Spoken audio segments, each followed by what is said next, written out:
దేశవ్యాప్తంగా దుమారం లేపుతున్న Kolkata trainee doctor హత్యాచార కేసులో రోజుకో సంచలనం బయటకు వస్తుంది. కోల్కతాలోని ఆర్జీకర్ మెడికల్ కాలేజీలో ఆగస్టు 8న ట్రైనీ డాక్టర్పై జరిగిన హత్య కేసులో నిందితుడికి సంబంధించిన మరొక కొత్త విషయం బయటకు వచ్చింది.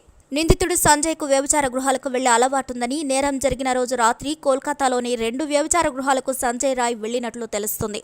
సంజయ్ రాయ్ ఆగస్టు 8న ఫుల్గా డ్రింక్ చేసి మద్యం మత్తులో ఉన్నాడు. అదే రోజు రాత్రి ఆసుపత్రిలో తనతో పాటు పనిచేసే మరో సివిక్ వాలంటీర్తో కలిసి ఒక బైక్ను అద్దెకు తీసుకొని సోనార్గాచ్లోని రెడ్ లైట్ ఏరియాకు వెళ్లాడు. సంజయ్తో వచ్చిన వ్యక్తి వ్యభిచార గృహం లోపలికి వెళ్లాడు. కానీ సంజయ్ మాత్రం వ్యభిచార గృహం బయటే ఉన్నాడు. కాగా సంజయ్తో వచ్చిన వ్యక్తి వ్యభిచార గృహం నుంచి కాసేపటికి బయటకు వచ్చాడు. ఆ తర్వాత ఇద్దరూ కలిసి అదే రోజు రాత్రి 2 గంటలకు చెట్లాలో ఉన్న మరొక రెడ్ లైట్ ఏరియాకు వెళ్లారు. ఆ తర్వాత చెట్లా నుండి తిరిగి వస్తూ ఆసుపత్రికి వెళ్లే దారిలో కొంతమంది మహిళలతో అసభ్యంగా కూడా వీరు ప్రవర్తించారు. ఆ తర్వాత తెల్లవారుజామున 4 గంటలకు ఆర్జీకర్ ఆసుపత్రికి వచ్చాడు సంజయ్. ట్రామా సెంటర్లోకి వెళ్లి కొంత సమయం తర్వాత ఎమర్జెన్సీ వార్డు లోపలికి వెళ్లాడు. అలా ఆ తర్వాత 3వ అంతస్తులోని సెమినార్ హాల్లోకి వెళ్లాడు సంజయ్. అక్కడే ట్రైనీ డాక్టర్ గాఢ నిద్రలో ఉంది.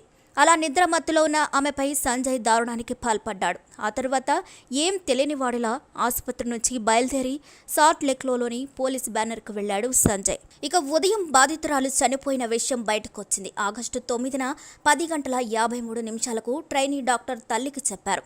మొదట్లో బాధితురాలు ఆత్మహత్య చేసుకుందని చెప్పారు ఆసుపత్రి సిబ్బంది.